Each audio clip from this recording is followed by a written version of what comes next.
जब अमेरिका ने दुनिया का पहला न्यूक्लियर बॉम्ब बनाया तो उन्हें लगा बस अब वो दुनिया के शहंशाह हैं। पर वो गलत थे। बहुत बड़ी गलती थी ये, क्योंकि उस एक धमाके ने ना दुनिया में एक ऐसी खतरनाक दौड़ शुरू कर दी जो आज तक रुकी नहीं है। तो सवाल यहीं उठता है ना, कि अगर ये सब एक टॉप सीक्रेट प्रोजेक्ट से शुरू हुआ था तो फिर आखिर दुनिया का ये सबसे जानलेवा राज 10 अलग-अलग देशों तक पहुंचा कैसे? चलिए इस सफर पर चलते हैं और देखते हैं कि कैसे जासूसी, धोखे और देशों की अपनी अपनी जिद ने इस सीक्रेट को पूरी दुनिया में फैला दिया। तो चलिए सीधे मुद्दे पर आते हैं और देखिए ये सब कितनी तेजी से हुआ। 1945 में अमेरिका ने पहला धमाका किया। उन्हें लगा कि वो सबसे आगे हैं, पर उनकी ये बादशाहत सिर्फ 4 साल चली। जी हां, 1949 में सोवियत संघ ने उनकी बराबरी कर ली और फिर उसके ठीक 3 साल बाद यूनाइटेड किंगडम भी इस खास क्लब में शामिल हो गया। रेस बस शुरू हो चुकी थी। तो आखिर ये सब शुरू कहां से हुआ? ये कहानी एक ऐसी साइंटिफिक खोज से शुरू होती है जिसने जंग का चेहरा हमेशा हमेशा के लिए बदल कर रख दिया। साल था 1938। साइंटिस्ट ने न्यूक्लियर फिशन की खोज की। अब यह है क्या? आसान शब्दों में कहें तो उन्हें यह पता चल गया कि एक एटम को तोड़कर इतनी जबरदस्त एनर्जी निकाली जा सकती है जिसकी किसी ने कल्पना भी नहीं की थी। और इस एक खोज ने दुनिया भर के वैज्ञानिकों में हलचल मचा दी। और यहीं पर डर एक बहुत बड़ी भूमिका निभाता है। खुद एल्बर्ट आइंस्टाइन ने अमेरिकी सरकार को चेताया कि देखो, नाजी जर्मनी इस नई साइंस का इस्तेमाल एक भयानक हथियार बनाने में कर सकता है। और बस इसी डर ने जन्म दिया मैनहट्टन प्रोजेक्ट को। यह कोई छोटा मोटा प्रोजेक्ट नहीं था, यह एक बहुत बड़ा ऑपरेशन था। इतना बड़ा कि अमेरिका ने उस वक्त अपनी कुल जीडीपी का लगभग 1% इस पर खर्च कर दिया था। सोचिए जरा। और फिर वो दिन आया, जुलाई 1945। दुनिया हमेशा के लिए बदलने वाली थी। ट्रिनिटी टेस्ट कामयाब हो गया। अब जब अमेरिकी राष्ट्रपति ट्रूमैन ने पॉट्सडैम कॉन्फ्रेंस में स्टालिन को इस नए हथियार के बारे में बताया ना, तो उन्हें लगा कि स्टालिन चौंक जाएंगे, हैरान होंगे।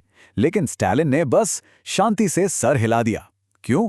क्योंकि सोवियत जासूस मैनहट्टन प्रोजेक्ट में पहले ही सेंध लगा चुके थे। राज अब राज नहीं रहा था। तो अमेरिका की मोनोपोली तो खत्म हो गई। और इसके बाद कोल्ड वॉर ने इस दौड़ को एक बिल्कुल ही नए और कहीं ज्यादा भयानक लेवल पर पहुंचा दिया। सोवियत संघ इस क्लब का दूसरा मेंबर बना और उनका तरीका बड़ा स्मार्ट था। देखिए, उन्होंने नोटिस किया कि वेस्ट के साइंटिस्ट्स अचानक न्यूक्लियर फिजिक्स पर कुछ भी छापना बंद कर रहे हैं। उन्हें शक हो गया कि जरूर कुछ सीक्रेट चल रहा है। फिर उन्होंने जासूसों से ढेरों डेटा चुराया, पर उन्हें यह भी डर था कि कहीं ये अमेरिका की कोई चाल तो नहीं, कोई गलत जानकारी तो नहीं दे रहे। तो उन्होंने हर एक चीज को पकड़े गए जर्मन साइंटिस्ट से डबल चेक करवाया और फिर 1949 में अपना बम फोड़कर अमेरिका को हैरान कर दिया। अब आते हैं यूनाइटेड किंगडम पर, और इनकी कहानी में ना एक दिलचस्प मोड़ है। वो शुरू से अमेरिका के पार्टनर थे इस प्रोजेक्ट में, लेकिन 1946 में अमेरिका ने अचानक सारी इंफॉर्मेशन शेयर करना बंद कर दिया।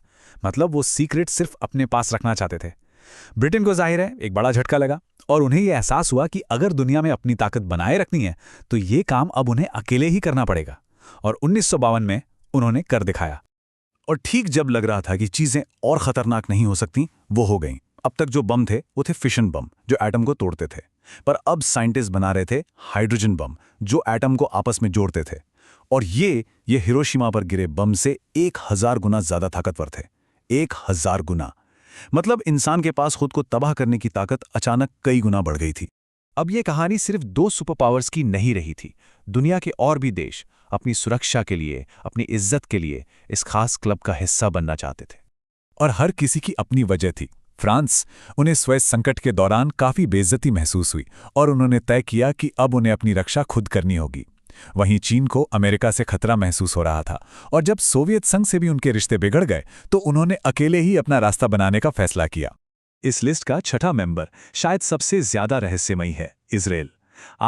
आज के दिन तक इजराइल ने ऑफिशियली ये कभी नहीं माना कि उनके पास न्यूक्लियर हथियार हैं। वो इस मामले पे पूरी तरह से खामोश रहते हैं। इसे उनकी पॉलिसी ऑफ एम्बिग्विटी या अस्पष्टता की नीति कहा जाता है। लेकिन ये राज दुनिया के सामने आया, और वो भी एक पूरी फिल्मी जासूसी कहानी के जरिए। मॉर्डेकाई वनुनु नाम का एक टेक्नीशियन था। उसने हिम्मत करके प्लांट के अंदर की तस्वीरें खींच लीं। फिर किसी तरह इन फोटोज को देश के बाहर एक ब्रिटिश अखबार तक पहुंचा दिया। लेकिन कहानी छपने से ठीक पहले इजराइल की खुफिया एजेंसी मोसाद ने उसे एक हनी ट्रैप में फंसाया, रोम से किडनैप किया और वापस लाकर 18 साल के लिए जेल में डाल दिया। पर उसकी इस कुर्बानी ने इजराइल का सबसे बड़ा राज दुनिया के सामने खोल कर रख दिया। इसके बाद बारी आती है भारत की। भारत ने खुद को अपने दो पड़ोसियों चीन और पाकिस्तान के बीच घिरा हुआ पाया। तो 1974 में उन्होंने एक टेस्ट किया, और दिलचस्प बात यह है कि उन्होंने इसे शांतिपूर्ण परमाणु विस्फोट का नाम दिया। कोड नेम भी रखा स्माइलिंग बुद्धा। लेकिन नाम चाहे जो भी हो, पूरी दुनिया के लिए यह एक साफ साफ संदेश था। चलिए अब आते हैं इस कहानी के कुछ सबसे असाधारण और नाटकीय हिस्सों पर, वो वाइल्ड कार्ड्स जिन्होंने नियम तोड़े और इतिहास बना दिया। भारत के टेस्ट के बाद पाकिस्तान का जवाब बिल्कुल साफ और पक्का था। उस वक्त के प्रधानमंत्री जुल्फिकार अली भुट्टो का ये बयान उनके देश की जिद को दिखाता है। उन्होंने साफ कर दिया था कि वो किसी भी कीमत पर बराबरी करके रहेंगे। और यहीं पर एक बहुत जरूरी बात समझनी होगी। दोनों देशों की न्यूक्लियर स्ट्रैटेजी में जमीन आसमान का फर्क है। भारत की पॉलिसी है नो फर्स्ट यूज, मतलब वो पहले हमला कभी नहीं करेंगे। दूसरी तरफ पाकिस्तान ने यह ऑप्शन खुला रखा है कि अगर उन्हें लगा कि वो एक पारंपरिक जंग हार रहे हैं तो वो पहले न्यूक्लियर हथियार चला सकते हैं। और यही बात इस सिचुएशन को बहुत ज्यादा खतरनाक बना देती है। अब एक ऐसी कहानी जो न्यूक्लियर इतिहास में बिल्कुल अनोखी है, दक्षिण अफ्रीका की। ये दुनिया का इकलौता ऐसा देश है जिसने न्यूक्लियर बम बनाए और फिर खुद ही उन्हें तबाह भी कर दिया। हुआ ये कि उन्हें दुनिया से अलग थलग पड़ जाने का डर था, तो उन्होंने 6 बम बना लिए। लेकिन जब देश में रंगभेद की नीति खत्म हुई तो पुरानी सरकार को ये डर लगा कि कहीं ये हथियार नई सरकार के हाथ न लग जाएं। तो उन्होंने एक ऐसा कदम उठाया जो पहले किसी ने नहीं उठाया था, अपने पूरे के पूरे न्यूक्लियर प्रोग्राम को ही खत्म कर दिया। और अब इस क्लब का सबसे अप्रत्याशित मेंबर नॉर्थ कोरिया, उनका मकसद बिल्कुल साफ है, अपनी हुकूमत को बचाना। उन्हें लगता है कि न्यूक्लियर बॉम्ब ही उनकी गारंटी है जो उन्हें अमेरिकी हमले से बचा सकता है। और वो इकलौता ऐसा देश है जो नॉन प्रोलिफरेशन ट्रीटी यानी परमाणु अप्रसार संधि से बाहर निकला। ये वो अंतर्राष्ट्रीय समझौता है जो इन हथियारों को फैलने से रोकता है। और फिर बाहर निकलकर बम का टेस्ट भी किया। तो इन सब के 80 साल बाद आज हम कहाँ खड़े हैं? देखिए, कहानी अब सिर्फ उन 10 देशों की नहीं है जिनके पास बम है। मामला उससे कहीं ज्यादा पेचीदा हो चुका है। ये जानना भी बहुत जरूरी है कि ये लिस्ट और भी लंबी हो सकती थी।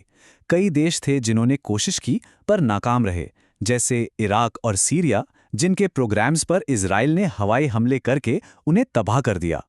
अर्जेंटीना और ब्राजील जैसे देशों ने भी प्रोग्राम शुरू किए थे, लेकिन बाद में उन्होंने राजनीतिक फैसलों के चलते उन्हें छोड़ दिया। तो फिर सवाल यह है कि इतनी तबाही के हथियारों के बावजूद दुनिया अब तक बची कैसे है? इसका जवाब एक बड़े ही अजीब और डरावने लॉजिक में छिपा है, जिसे कहते हैं MAD यानी म्यूचुअली अश्योर्ड डिस्ट्रक्शन। इसका सीधा सा मतलब है कि अगर एक देश हमला करता है तो दूसरा देश जो जवाबी हमला करेगा वो इतना भयानक होगा कि दोनों तरफ सब कुछ खत्म हो जाएगा। और इस बात की गारंटी कौन देता है? समुद्र की गहराइयों में छिपी वो न्यूक्लियर पनडुब्बियां जिन्हें ढूंढ पाना लगभग नामुमकिन है। तो आखिर में हम इसी सवाल पर आकर रुकते हैं। देखिए, ये टेक्नोलॉजी अब कोई बड़ा राज नहीं है।